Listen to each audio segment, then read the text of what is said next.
व्यवसायी साथीहरू र कार्य समितिका पदाधिकारीहरूले कहिले पनि बुझ्ने प्रयास गरेनन्। अफिसको भाडा, कर्मचारीको तलब, मसलन्द खर्च, बिजुली, टेलिफोन, यातायात खर्च कहाँबाट आउँछ भन्ने बुझ्न पनि खोजेनन्। पदाधिकारीहरूलाई आफ्नो जिम्मेवारी तोकिएको थियो, तर उहाँहरू संस्थालाई केही दिनको लागि नभएर के पाइन्छ भनेर संस्थामा आएको जस्तो देखियो। संस्थालाई कसरी माथि पुर्याउने भन्ने सोचका साथ आफ्नै खर्चमा विदेश भ्रमणमा जाँदा पनि साथीहरूले निशुल्क घुमेको आरोप लगाउनु भयो। दक्षिण कोरिया, सिंगापुर, मलेसिया, थाइल्याण्ड, भारतको विभिन्न शहरमा पुगेर खिचेका तस्बिरहरू फेसबुकमा राख्न थालेपछि बल्ल साथीहरूको ध्यान संस्थातिर केन्द्रित हुन थाल्यो। विभिन्न कम्पनीले आफ्नो उत्पादन देखाउन संस्थाको पहलमा विदेशमा जाँदा संस्थालाई 5,000 रुपियाँ लेवी तिर्ने पद्धति बसाल्यौं। यसरी 200 जना भन्दा बढी व्यवसायी विभिन्न ब्रान्डको कारखानाको भ्रमण गर्न जानुभयो। तर म नगएको टोलीमा कुनै पनि साथीले 5,000 तिरेको पाइएन। निशुल्क विदेश घुम्न पाउँदा साथीहरू मक्ख पर्न थाले, तर विदेश जान नपाउने साथीहरूको हप्की दप्की, गाली र विरोध भने मैले सहनु पर्यो। त्यसरी उत्पादन हेरेर आएपछि व्यवसायीहरूले मेसिन किनिदेलान् कि भन्ने अपेक्षा कम्पनीले राखेको हुन्छ। घुम्न जानुभन्दा अगाडि म यतिवटा किन्ने उतिवटा किन्ने भन्छन्, तर फर्केर आएपछि 4-5 जना बाहेक अरूले मेसिन नकिन्नका लागि अनेक बहाना बनाउन थाल्छन्। त्यस्तो हुँदा त्यसको जिम्मा पनि मेरै काँधमा आउँथ्यो। जे भए पनि मेरो अगुवाईमा संस्थागत रूपमा अधिकांश साथीहरूलाई विभिन्न ब्रान्डको उत्पादनहरू उनीहरूकै कारखानामा देखाउनको लागि लग्यौं। त्यसका लागि मैले धेरै नै पापड बेलेको छु। दोस्रो कार्यकालमा निर्वाचित साथीहरूलाई सकेसम्म समेटेर लैजान खोजे, तर पनि सबैको मन एउटै नहुने रहेछ। सबै सदस्य साथीहरू क्रियाशील नै थिए। महासचिव प्रेम श्रेष्ठ मेरो दाहिने हातको रूपमा खडा हुनुभयो भने सचिव उमाकान्त शर्मा देब्रे हातका रूपमा खडा हुनुभयो। त्यस्तै कोषाध्यक्ष सुरेश खत्री छाता भएर खडा हुनुभयो भने उपाध्यक्ष श्याम महर्जनले कुनै विरोध नगरी सहयोग गर्नुभयो। सदस्य सुनिल थापा जति बेला जहाँ जान पनि तयार हुनुभयो। त्यस्तै गोर्खाबाट फणिन्द्र भट्टले सहयोग गर्नुभयो। सूर्य भण्डारीले हौसला प्रदान गर्नुभयो। केन्द्रीय सदस्य साथीहरू महेश भट्टले रूपन्देहीबाट, पूर्णचन्द्र पोखरेलले लमजुङबाट, दिलबहादुर ओलीले कैलालीबाट, वसन्त भूषालले अर्घाखाँचीबाट, सरोज कुँवरले चितवनबाट, धर्मराज बस्यालले नवलपरासीबाट, लीला मोहन कुइकेलले कास्कीबाट, अमृत घिमिरेले तनहुँबाट, दुर्गानन्द शाहले सप्तरीबाट, नरेश बुढाथोकीले सल्यानबाट, महेशराज पौडेलले सुर्खेतबाट, यज्ञराज उपाध्यायले धनगढी कैलालीबाट, मदन खड्का र शिवराज अधिकारीले सुर्खेतबाट सहयोग गर्नुभयो। सिन्धुलीबाट ऐनबहादुर राउत, सञ्जीव कार्की, पवन कटुवाल, पूर्वाञ्चलबाट उपाध्यक्ष धर्मेन्द्र श्रेष्ठ, ओम नेउपाने र हर्क श्रेष्ठले, त्यस्तै काभ्रेबाट मोहन श्रेष्ठ र प्रकाश खत्रीले, राजेश पराजुली र राजाराम निशुतुले भक्तपुरबाट र सुरेशमान श्रेष्ठले काठमाडौँबाट सहयोग गर्नुभयो। सल्लाहकारहरू रामेश्वर बोहरा, मिलन मल्ल, राजेन्द्र प्रधानाङ्ग र राजन श्रेष्ठ सबैको सहयोगमा संस्थालाई देशव्यापी रूपमा विस्तार गर्यौं। मेरो अगुवाईमा संघलाई महासंघ बनाउन सहयोग गर्नुभएकोमा सम्पूर्ण हेभी इक्विपमेन्ट व्यवसायी साथीहरू, निर्माण व्यवसायी महासंघका अग्रज व्यक्तित्वहरू तथा समकक्षी सदस्य साथीहरूमा हार्दिक आभार प्रकट गर्न चाहन्छु। खास गरी प्रेमलाल श्रेष्ठ, उमाकान्त शर्मा तथा सुरेश खत्रीलाई धेरै धेरै धन्यवाद दिन श्रेयस्कर ठानेको छु। 2073 कार्तिक 27 गते हेभी इक्विपमेन्ट व्यवसायी महासंघको प्रथम ऐतिहासिक महाधिवेशन राष्ट्रिय सभागृहमा हुने पक्का भयो। देशैभरिबाट व्यवसायीहरू काठमाडौँ आए। नेतृत्वको जिम्मा कसलाई दिने भन्ने कुरा चल्न थाल्यो। कतिपयले अब तारादाईले छाडिदिनु पर्यो पनि भन्न थाले। तदर्थ समितिमा रहेका 25 जना मध्ये 23 जनाले मैले छाडिदिनु पर्ने कुरा राखे। तर काभ्रेका प्रकाश केसीले यो संस्था जन्माएर यहाँसम्म ल्याइ पुर्याउनुमा तारादाईको भूमिका छ, एक कार्यकाल नदी उहाँलाई कसरी छड्नुहोस् भन्ने भने। कुरा बुझ्दै जाँदा मलाई अध्यक्ष देलान जस्तो लागेन। तर म भने अध्यक्ष नदिए पनि के भो, संस्थापक अध्यक्ष त भए नि भन्दै महाधिवेशन सफल बनाउनतिर लागे। उच्च मनोबल लिएर काम गरे। तर सत्यको जित अवश्य नै हुँदो रहेछ। मैले जे जति गरे संस्थाकै लागि गरेको थिएँ। मेरा एकजना सहयोगी जसले मैले संगठन विस्तारको जिम्मा दिएको थिएँ, उनले मसँग अत्यन्त मिल्ने साथी महासचिव प्रेमजीलाई अध्यक्षको लागि तयार पारेछन्। उनले प्रेमजीलाई देशभरिको भोट मेरो हातमा छ, तपाईँ नउठ्ने भए म उठ्छु पनि भनेछन्। प्रेमजीले अध्यक्ष पद नछोड्ने देखियो, तर सिन्धुलीका साथीहरूले तारा दाइलाई हामी देखाएरै भोट हाल्छौं भनेपछि र कैलालीका साथीहरूले पनि मलाई नै भोट दिने कुरा जोरदार रूपमा उठाएपछि म अध्यक्षमा निर्विरोध भएँ। मलाई अध्यक्ष बनाउन भूमिका खेल्ने सिन्धुलीका अध्यक्ष ऐन बहादुर राउत र कैलालीका अध्यक्ष यज्ञराज उपाध्यायलाई हार्दिक धन्यवाद दिन चाहन्छु।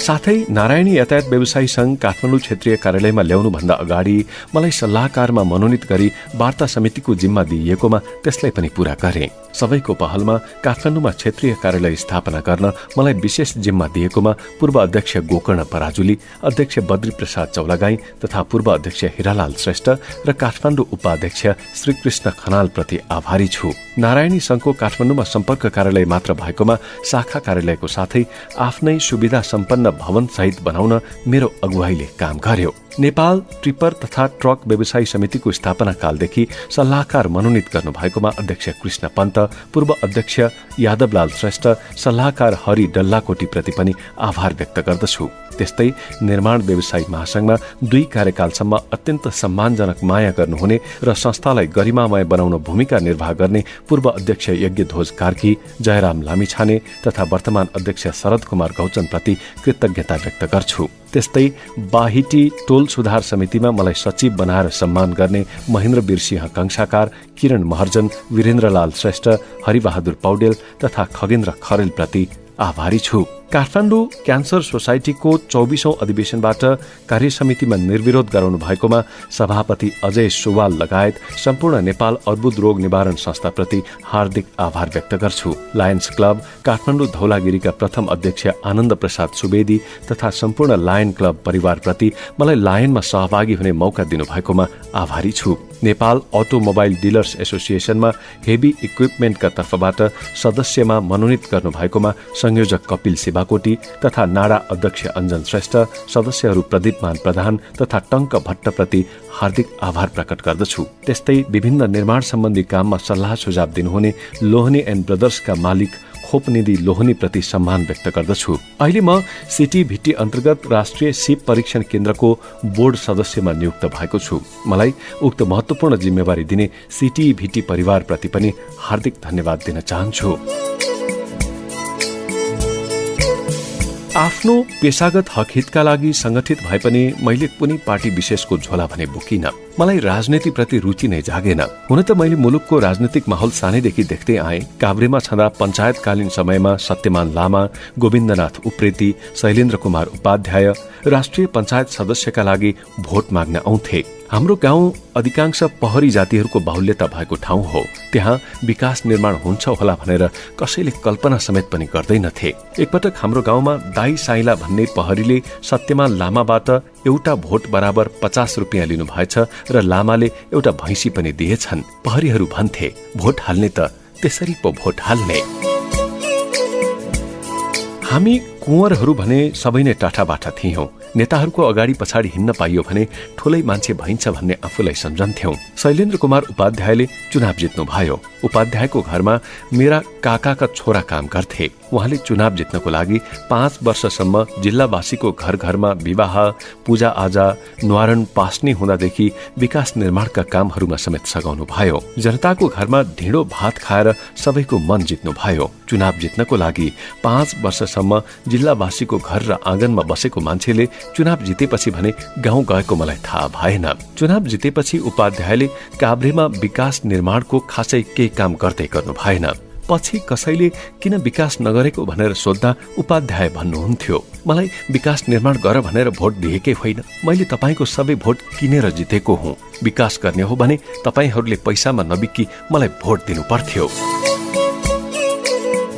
हुन पनि करोडौं खर्च गरेर चुनाव जितेपछि आफ्नो खर्च त उठाउनै पर्यो। चुनाव व्यापारमा लगानी गरे जस्तो हुन पुग्यो। एक छाक खाएकै भरमा जनता बिकेका देखिए। अब त जनताको त्यो इमान्दारिता पनि बाँकी रहेन। अचेल त एउटाको खाए पनि भोट चाहिँ अन्तै दिने भइसकेका छन्। जनता बाठा भइसकेका छन्। अब 2046 साल वरपरको प्रसंग। 2046 सालमा बहुदल आएपछि गाउँमा बढी नै राजनीतिक हावा चल्न थाल्यो। कुन पार्टीको सिद्धान्त के हो भन्ने कुरा थाहै नभई एउटै घरमा बाबु कांग्रेस बने भने छोरा चाहिँ कम्युनिस्ट। गाउँ गाउँमा झगडा र कुटाकुटको लहर नै चल्यो। चाडपर्वको बेलामा पनि त्यो त कांग्रेस सामन्त, दलाल, नोकरशाही, पुँजीपति हो भन्न थालियो। कांग्रेसहरू चाहिँ ती त कम्युनिस्ट हुन्, 60 वर्षपछि बुढाबुढीलाई मार्छन् भनेर हल्ला गर्न थाले। राप्रपालाई ती त मण्डले हुन् भन्थे। यसरी राजनीतिक कित्ताकाट सुरु भयो।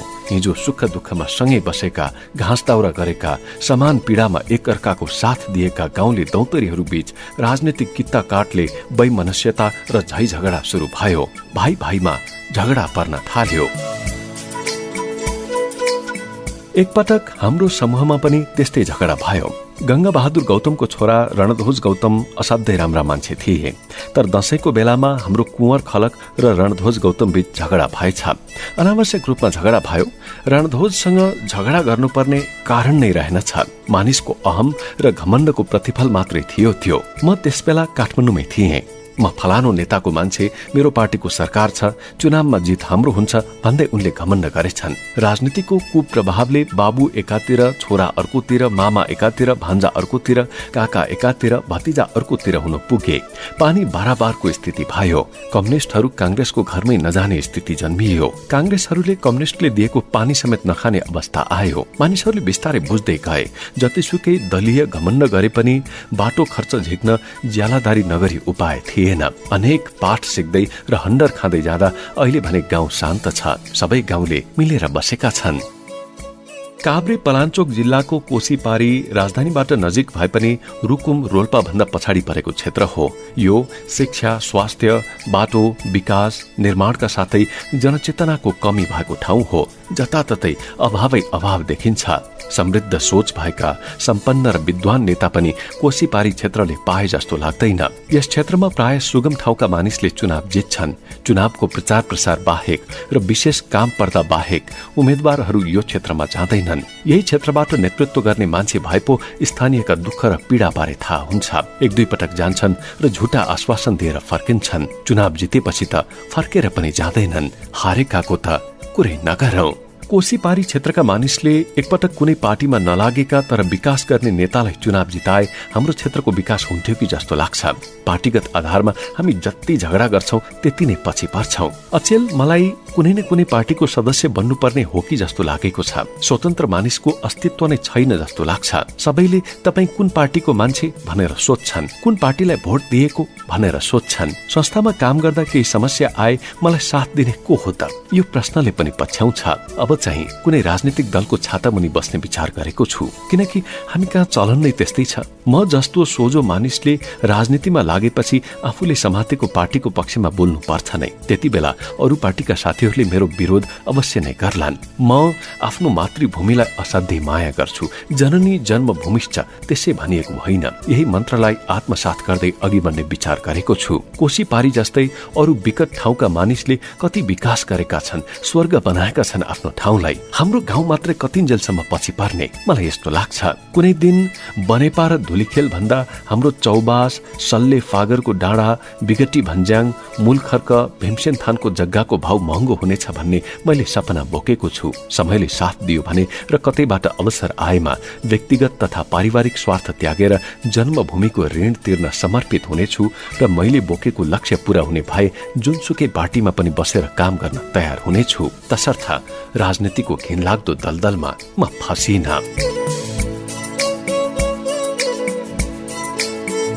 2046 सालमा भोटेबहालमा रामहरि थापाको वर्कशपमा टेम्पोको स्पेयर पार्ट्स स्टिल दराजमा राखेर सुरु गरेको मेरो व्यावसायिक अनुभव 1-2 वर्षमा टुङ्गियो। त्यस्तै 2065 सालमा हेभी इक्विपमेन्ट क्षेत्रमा काम गर्न थालेपछि मेकानिकहरूको अभाव पाएँ। मेसिन बिग्रेपछि मेकानिक खोज्न निकै मेहनत गर्नुपर्ने भयो। त्यसपछि मैले बाफल चक्रपथ ट्र्याकमा आफ्नो पनि थोरै जग्गा भएकोले आफ्नै र भाडामा लिएर वर्कशप राख्ने विचार गरेँ। कारी चौधरीलाई ल्याएर वर्कशपमा राखेँ। शंकर दाई र केदार पोखरेलको भागमा मेसिन मर्मत गर्ने र कारी चौधरीको भागमा वेल्डिङ लेथको काम गर्ने र मैले स्पेयर पार्ट्स राख्ने जिम्मा तोक्यौं। सुरुमा स्पेयर पार्ट्स अत्याधिक महँगा हुन्थे। त्यस्ताका धुमधाम चलेको नेउपानी इन्जिनियरिङ बाफलमा थियो। कोमात्सु PC 120 को एक्जाभेटरको दाँती किन्न गएको थिएँ।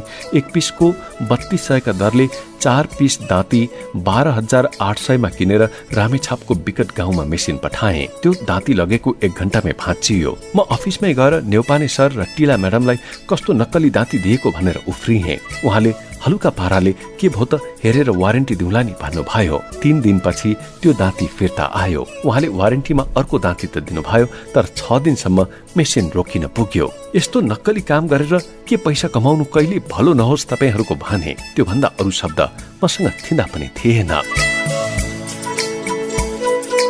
त्यही मेसिन कन्टिनेन्टल ट्रेडिङमा किनेको थिएँ। 1 वर्ष वा 2000 घण्टा वारेन्टी भनिएको थियो। कन्टिनेन्टलमा फिल्टर महँगो पर्थ्यो। त्यही टुक प्रसाद नेउपानेलाई फिल्टर चाहिँ कन्टिनेन्टलमा नै लिनुपर्छ भनेको छ भने। उहाँले भन्नुभयो, यो तपाईँको विचार, कन्टिनेन्टलले चाहिँ हामी कहाँबाट लैजान्छन्, महँगो तिर्न मन लागे जहाँबाट लगे पनि हुन्छ। त्यसरी त्यही मेसिनमा नयाँ फिल्टर फेर्नुपर्ने भयो। कन्टिनेन्टलमा गएर मैले सोधेँ। उनीहरूले 21,000 रुपियाँ भने। त्यसपछि नेउपानेबाट लगेर 5500 को सामानलाई 21,000 लिने भनेर बाटो भएर मोहनदेव नाथ कहाँबाट 5500 मा सल्लाह गरेर किनी पठाए। 1.5 महिनापछि 300 घण्टा चलेपछि इन्जिनले मोबिल खायो भन्न थाले। काभ्रेको खुम्बारीका अपरेटर शंकर बुढाथोकीले भर्खर सिकेर चलाउन थालेका थिए। बेला बेलामा एयर फिल्टरलाई हावा हालेर धुलो झार्नु पर्थ्यो। उनी त परशुराम कुँवर काकाको छोरालाई मेसिन चलाउन दिएर आफू चाहिँ मोज मस्तीमा रम्न थालेछन्। मेसिन त 1900 घण्टा चलेको छ। जापानी मेसिन थियो त्यो। रामेछापको सिम्पानी धारापानीबाट चौरी चौबास हुँदै दोलाल घाटसम्म हिँडाएर ल्याई टेलरबाट 3 कुने स्थित कन्टिनेन्टलको कार्यालयमा वारेन्टी अवधिको मेसिनलाई वारेन्टी दिन अनलोड गर्यौं। वारेन्टीको दाबीपछि कन्टिनेन्टलले सबै परीक्षण गर्यो। जापानी आफै आएर हेरे। मैले नन जेन्युन एयर फिल्टर हालेको बिर्सेछु, नत्र झिकेर लैजानुहुन्थ्यो। त्यो जापानीले यो एयर फिल्टर नन जेन्युन हालेका कारण धुलो छिरेर लाइनरमा गयो र घोटिएर इन्जिन गयो। तपाईलाई हामी वारेन्टी सुविधा दिन सक्दैनौ, हाम्रो नियम पालना गर्नु भएन भने। मेरो सातो पुत्लो उड्यो। न्यौपानेले भनेका कुराले फेल खायो। 4 लाख खर्च गरेर इन्जिन बनाएर निकाल्ने। त्यसपछि कहिले पनि नन जेन्युन फिल्टर प्रयोग गरिन मैले। 2068 सालतिरको कुरा हो। हाइड्रोलिक आयल 10W महिनामै 3-4 ड्रम लाग्थ्यो। जहाँ किने पनि, जुन ब्रान्डको किने पनि काम गर्ने एउटै हो भन्ने ठाने। एकजना साथीको डिलरसिप थियो। आफूलाई उधारो पनि चाहिएको। छिमेकीको नाताले 10 ड्रम जति ल्याएर आफ्ना सबै मेसिनमा फटाफट हाइड्रोलिक आयल बदले। कोमात्सुको झण्डै 1 लाख पर्ने अनि अन्य ब्रान्डको 60,000 पर्ने मेसिन थिए। हरेक ड्रममा 40,000 बचत हुने भयो भनेर धमाधम आफ्ना साधनमा फेर्दै गए। एकातिर उधारो पाइयो, अर्कोतिर सस्तो। म त दङ्ग परे। तर 10-15 दिनपछि त अपरेटरले कहिले दिनदिनै पाइप जाम भयो भन्न थाले, कहिले कन्ट्रोल भाल्भ जाम भयो भन्न थाले। म हैरान हुन थाले। धेरै दुःख दिएपछि एउटा मेसिन कालढुङ्गा भन्ने ठाउँमा मिस्त्रीलाई सँगै लिएर आफै गए। सबै पाइप खोलेर हेर्दा हाइड्रोलिक आयल थिग्रा भएको देखियो। किन यस्तो भयो भनेर फेरि त्यही ब्रान्डकै अर्को बदले। त्यसबाट पनि भएन। कहिलेकाहीँ बेलुका टन्न रक्सी लाग्दै गएपछि पहिले स्तरीय खाने, त्यो सिद्धिएपछि जस्तो भए पनि लेउ भनेर खाने र भोलिपल्ट टाउको दुख्दा अल्का सिजर सिटामोल खाएर बस्नु परे जस्तै अवस्था हुन पुग्यो। सबै मेसिनमा त्यस्तै समस्या आएपछि पुरा मेसिनको हाइड्रोलिक चेन्ज गरेर 2 पटक चेन्ज गरेपछि मात्रै मेसिन ठिक ठाउँमा आयो। यस्तै घटनाहरू भोग्दै जाँदा ममा परिपक्वता आउँदै गयो र स्पेयर्स पार्ट र लुब्रिकेन्टको बजारमा एकाधिकार रहेछ भन्ने कुरा बुझे। अलि मोल मिलाउनुहोस् न साउजी भन्यो भने तपाईले सामान किन्नुहुन्न, भो छैन जानुस् भनेर धम्क्याउँथे पैसाले अघाएकाहरूले। केही मात्रै भए पनि आफूलाई र व्यवसायलाई राहत दिनुपर्छ भन्ने सम्झेर मोलतोल नगरी भीमकुमार वन भाइको सहयोगमा आइटीआर कम्पनीको सक्कली अन्डर क्यारिज पार्ट्स हजुरलाई नमस्ते ट्रेडिङले मगाए। सोझो मान्छे भएकै कारण कम्पनीले पनि अरूलाई भन्दा मलाई 8-10% बढी नै लिएछ। तर पनि त्यो पार्ट्स मैले आयात गरेपछि ओरिजिनल आइटीआर 1400 मा खुद्रा बिक्री गरे। नन जेन्युन चाइनिज दाँती 3200, जेन्युन आइटीआर को 1400। त्यो पनि त्यो बेला डलरको भाउ 1 को 63 रुपियाँ थियो। मैले ल्याएको बेला $1 को 93 थियो। जाबो दाँतीमा त त्यति धेरै नाफा खाँदा रहेछन् भने अन्यमा कति लुटे होलान्। धेरै समयको अध्ययनपछि, अनुसन्धानपछि आइटीआर ब्रान्डको पार्ट्स मैले आफै आयात गर्ने टुङ्गो गरे।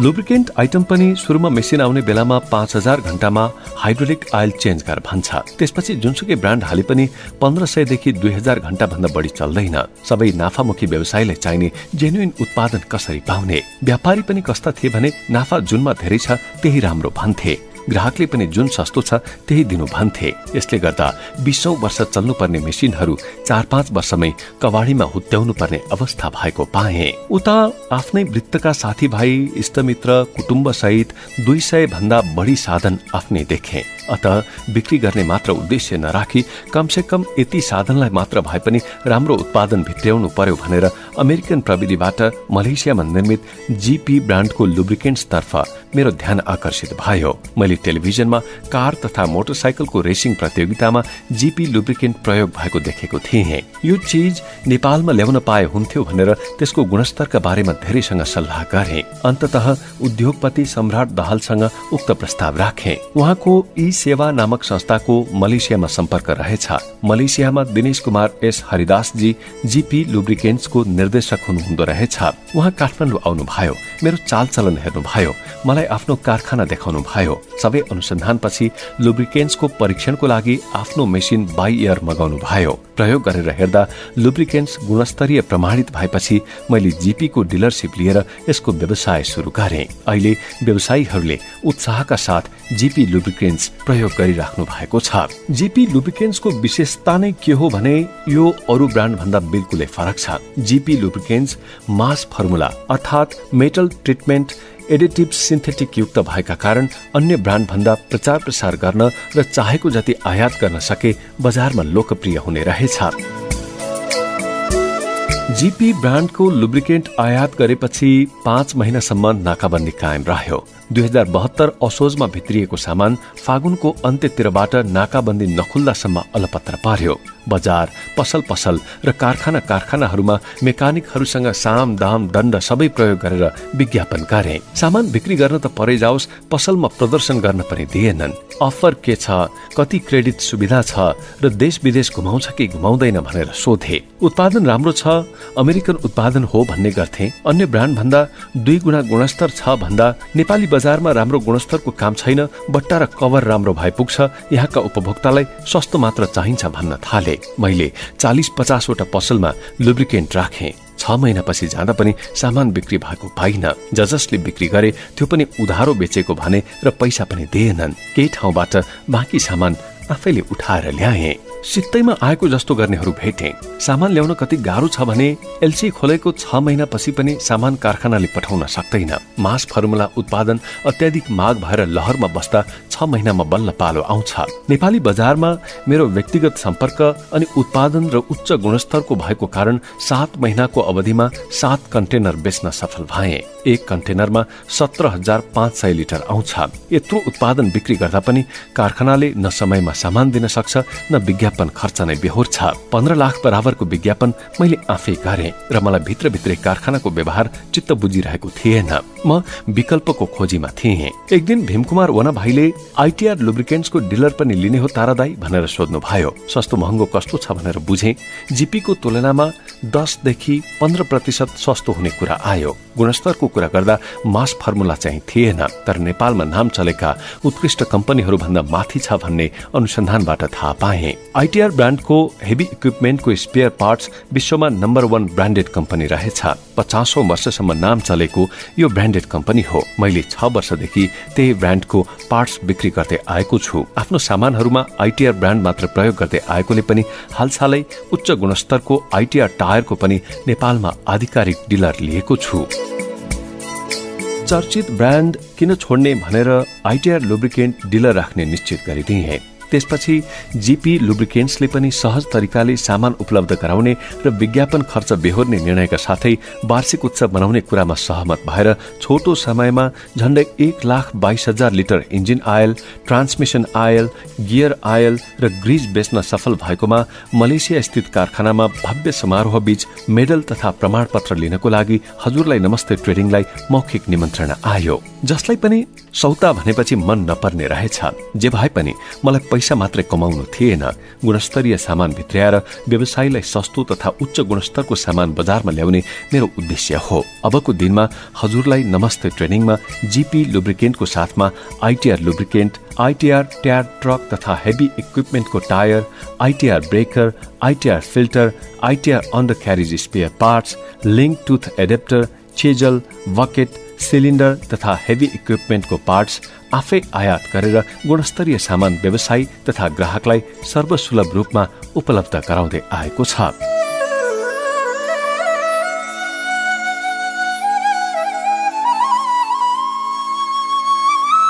GP lubricants metal treatment.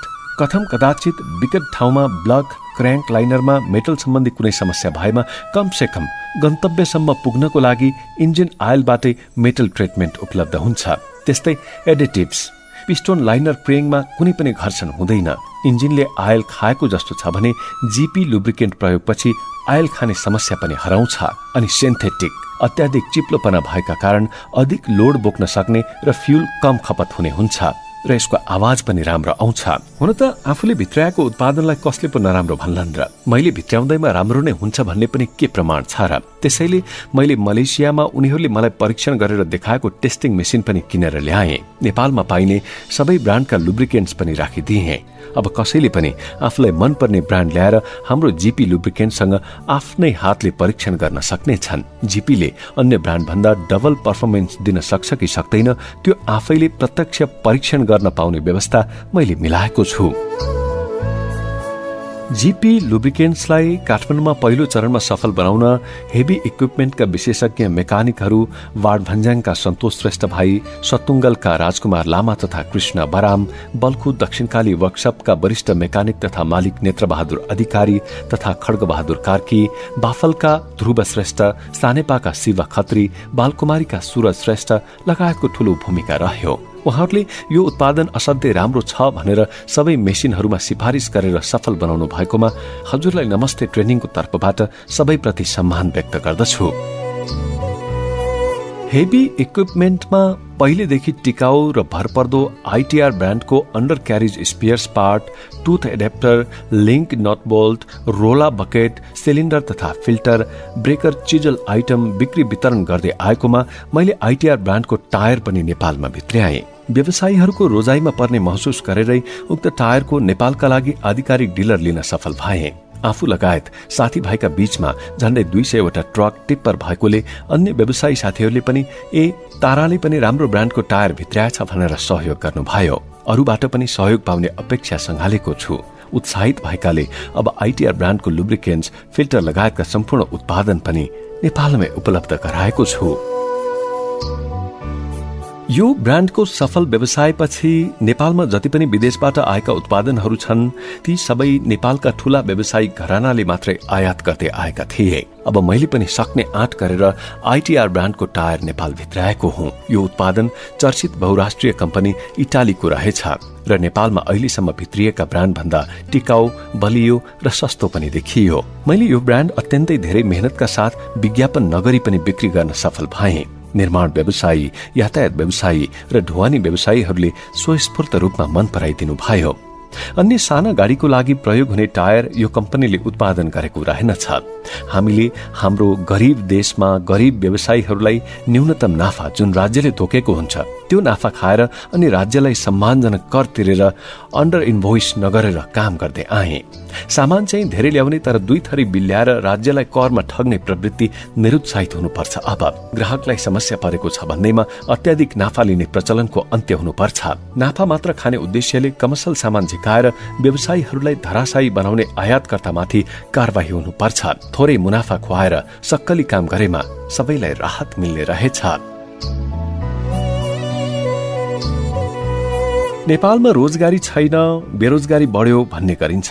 हामी कहाँ काम गर्ने सिप भएका जनशक्ति नै छैनन्। काम जानेका जति सबै विदेशमा छन्। काम नजानेका, केही थाहा नभएका मात्र नेपालमा छन्। आज एकजना मेकानिकलाई हेभी इक्विपमेन्टमा 3000 रुपियाँ दैनिक दिँदा पनि मेकानिक उपलब्ध छैनन्। पाए पनि सिकारु मात्र पाइन्छन्। बनाउन त परै जाओस् बिगारेर आउँछन्। त्यही भएर मैले सुविधा सम्पन्न हेभी वर्कसप राख्नु पर्यो भनेर बाफल रिङ रोडमा 70 आना जग्गामा वर्कसप राखेँ। भने जस्तो मेकानिक इन्जिनियर नपाएर पछि हट्न बाध्य भएँ। साथीहरूलाई मेरो वर्कसप छ भन्न पनि लाज लाग्छ, किनकि मेकानिक नै पठाउन सकिँदैन। जति मेकानिक आए पनि औँला दिँदा डुडुल्नु निल्ने मात्रै हुन्छन् भन्ने पीर छ। पढेर मेकानिक भएका कमै छन्। हेल्पर बस्दा बस्दै सिकेका मेकानिक अत्याधुनिक प्रविधिको मेसिन बनाउन असफल भए। अपरेटरहरू नभएर सिकारुहरूले चलाउँदा करोडौं पर्ने मेसिन कहीँ खोलामा कहीँ भिरमा दुर्घटना भएर धेरै व्यवसायी बर्बाद भएका छन्। अनुभवी पाइने मुस्किल छ। डुप्लिकेट लाइसेन्स बोकेर आउँछन्।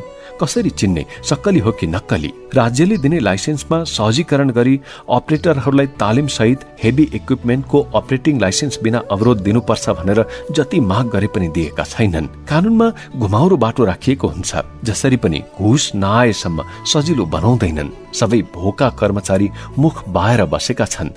कसरी अप्ठ्यारोमा पार्ने भन्ने मात्रै छन्। अनि जनप्रतिनिधिलाई यो कुरा थाहै हुँदैन। भए पनि आफू माथिल्लो तहमा पुगेपछि तिनै कर्मचारीको सुझावमा काम गर्ने गर्छन्। कर्मचारीले चाहेमा निजामती सेवाबाट जनताले आशा गरेको भन्दा धेरै राहत पाउनेछन्। नत्र भने जस्तोसुकै क्रान्तिकारी सरकार आए पनि तिनै कर्मचारीले असफल बनाइदिन्छन्। कानूनमा स्वविवेकी अधिकार राख्ने हुँदैन। यसको ज्वलन्त उदाहरण मेरो आफ्नै जीवनमा भएको छ। मैले बाहिटी छाउनीमा एउटा घर 3 तलाको नक्सा पास गरेर बनाए। अन्डरग्राउन्ड 1 तला भएकोले मेरो घर पुड्को देखियो। त्यसपछि मैले 5 तले बनाए। किन 3 तला भन्दा बढी बनाएको भन्ने दुःख दिए। त्यहाँ पनि तन्त्र मन्त्र गर्नु पर्यो। अहिले भूकम्पपछि मालपोतमा 4 किल्लाको सिफारिस मूल्याङ्कन लिन जाँदा निर्माण सम्पन्न भएको प्रमाणपत्र खोज्छन्। हामी घर बनाउनेले पनि नक्सा अनुसार मात्र बनाएको भए हुन्थ्यो। उदाहरणको लागि काठमाडौँमा 80% घरहरू नियम विपरीत बनेका छन्। ती घरहरू बन्ने बेलामा नियामक निकायले नदेखेका होलान् र त्यति बेला पनि घुस खाएरै बनाउन दिए। अहिले गैर कानूनी भएपछि राज्यले नियन्त्रण गरेर कडा कारवाही गर्नुपर्छ र निर्माण भइसकेकालाई आवश्यक दण्ड जरिवाना तिराएर प्रमाणपत्र दिन उचित हुन्छ। त्यसको साटो जनताले आफ्नो घर बिक्री गर्दा, बैंकमा राखेर व्यवसाय व्यापार गर्दा त्यही कर्मचारीले घुस खाएर ठिक छ भने ठिक हुने, घुस खान नपाए बेठिक हुने स्थिति छ।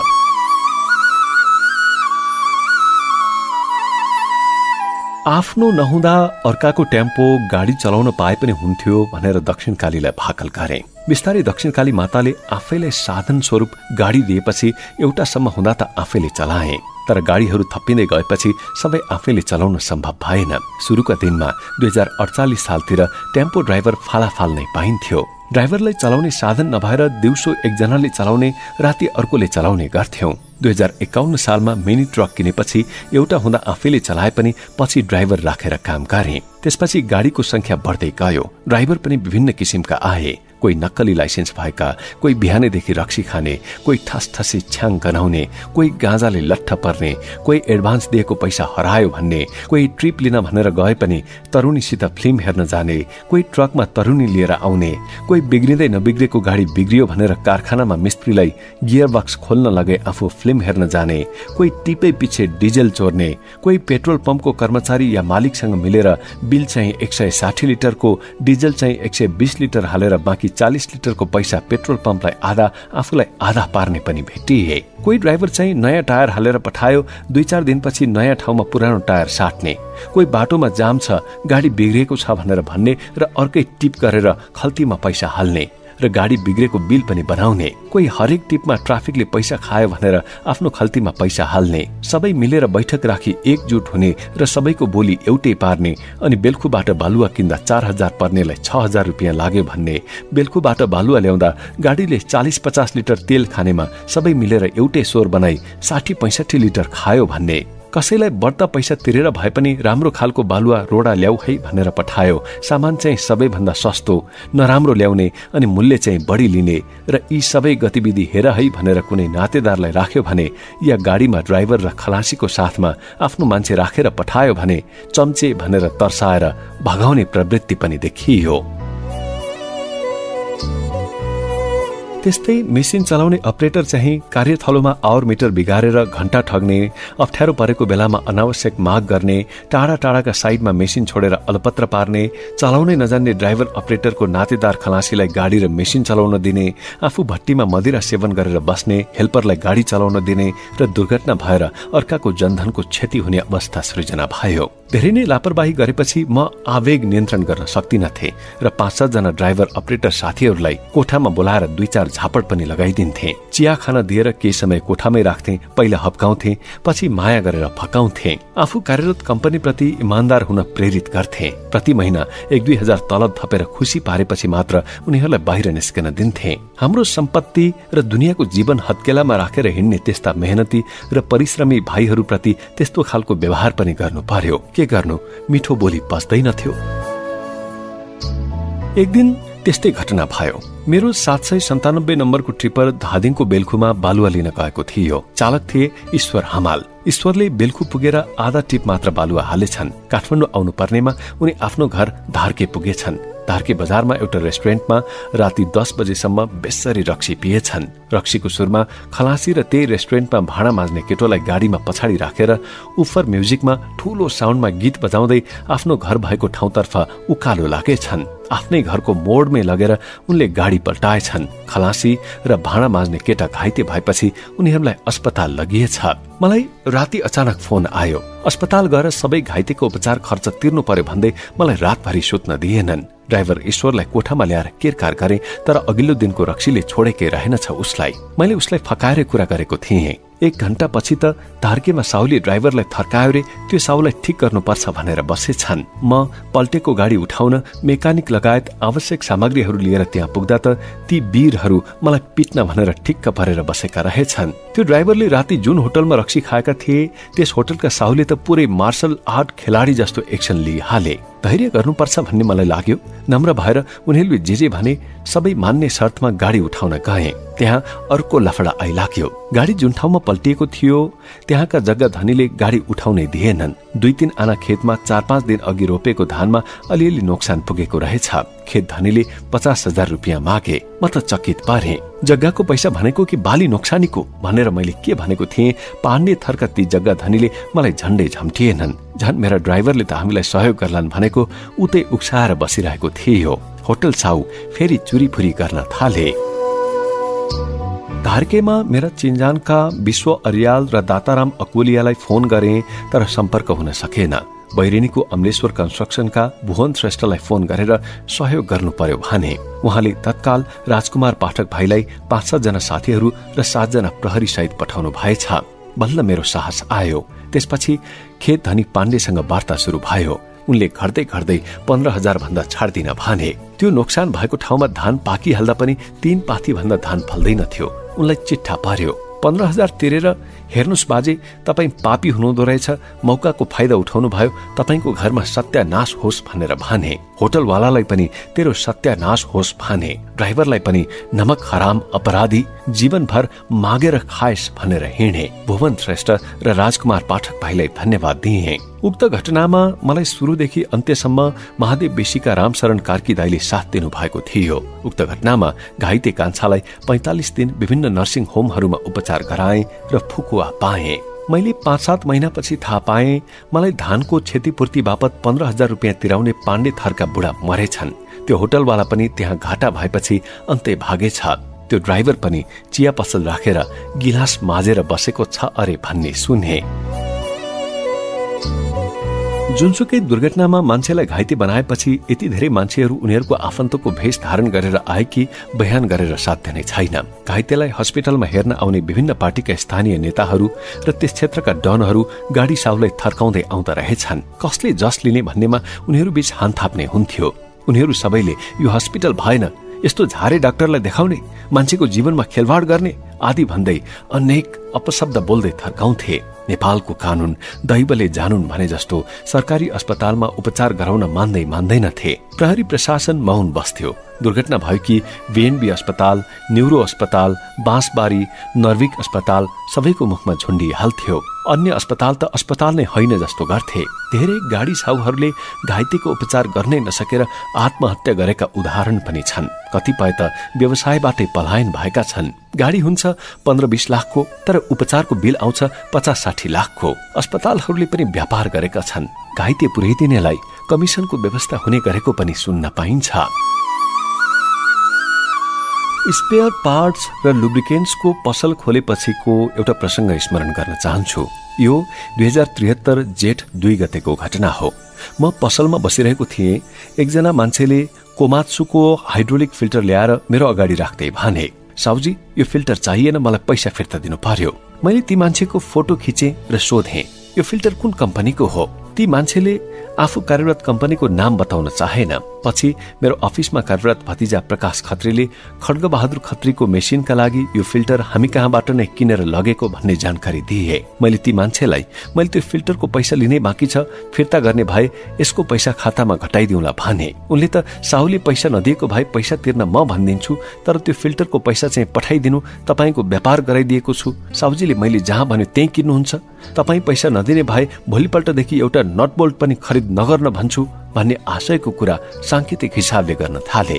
मैले तत्काल उक्त फिल्टर कब्जामा लिएर खड्गबहादुरजीलाई फोन गरेर भने, तपाईँको फिल्टर म कहाँ आएको छ, हिसाबमा घटाउनु होला। यस्ता धेरै नमक हराम अपरेटर, मेकानिक र पार्ट्स पसलेको मिलेमतोमा धेरै मेसिनवाला साहुहरूलाई कंगाल बनाउने काम भएको छ।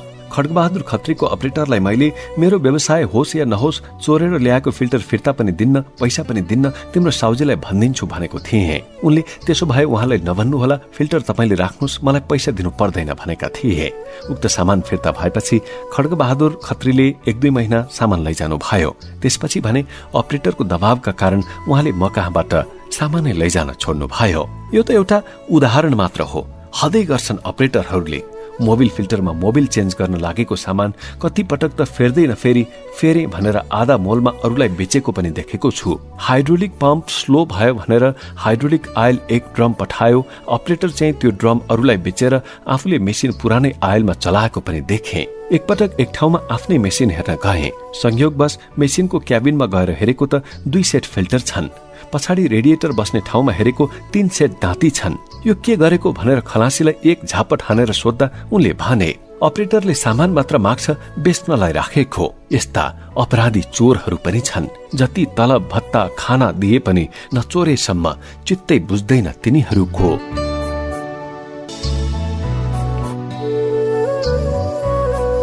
जीवनमा अधिकांश गल्तीहरू जानी नजानी हुँदा रहेछन्। 2047 सालमा एक दिन खसी बजार पुतली सड़क स्थित एउटा रेस्टुरेन्टमा रक्सी खाएर बसिराखेको थिएँ। रक्सी खाएको सुरुमा ख्यालखालमै सबैभन्दा पहिले किनेको 1157 नम्बरको टेम्पो बेचेर रित्तै डेरा फर्केको थिएँ। टेम्पो बेचेपछि 3-4 दिनसम्म धेरै पीर लागेको थियो। 2053 सालमा पहिलो पटक 12-10 नम्बरको फुल बडी ट्रक किने। आफूसँग केही नभए पनि आफ्नै नाममा ब्लू बुकमा फोटो टाँसेर नामसारी गरेको थिएँ। त्यस्तो राम्रो ट्रक किनेको 15 दिन जतिपछि अल नेपाल चल्न थाल्यो। आफूलाई राजधानी बाहिर कहाँ कति किलोमिटर टाढा छ र कति भाडा लिनुपर्छ भन्ने थाहा थिएन। ट्रक चलाउने साइला जेठान ट्रक चलाउन मात्र जान्ने, पैसा कमाउन नजान्ने हुनुहुन्थ्यो। एक दिन गणबहालतिर ट्रकलाई ट्रिप खोज्न ट्रान्सपोर्टतिर गएको थिएँ। भेरी ट्रान्सपोर्ट भन्ने रहेछ। मेरो ट्रकलाई पनि ट्रिप दिनुहुन्छ भनेर सोधे। ट्रान्सपोर्ट मालिकले कति लिनुहुन्छ भनेर सोधे। हल्का सामान हो 3000 दिन्छु भने। म बाठो भएर 3500 मागे। जेठान साहबको साथ त्यो ट्रिप धनगढी पठाए। धनगढीबाट फर्कने राम्रो ट्रिप भएन। ट्रिप नै नपाएर टेन्सन भयो। 1 महिना पनि नपुग्दै 12,50,000 मा किनेको ट्रक बेचेर पठाइदिए। त्यही ट्रक अरूले बिरगंज काठमाडौँ सञ्चालन गरेर महिनाको 60,000 रुपियाँ कमाउँदा रहेछन्। मैले चाहिँ बल्ल बल्ल जोडेको सम्पत्ति ख्यालखालमै बेचिदिए। त्यसमा पनि धेरै पश्चाताप भयो।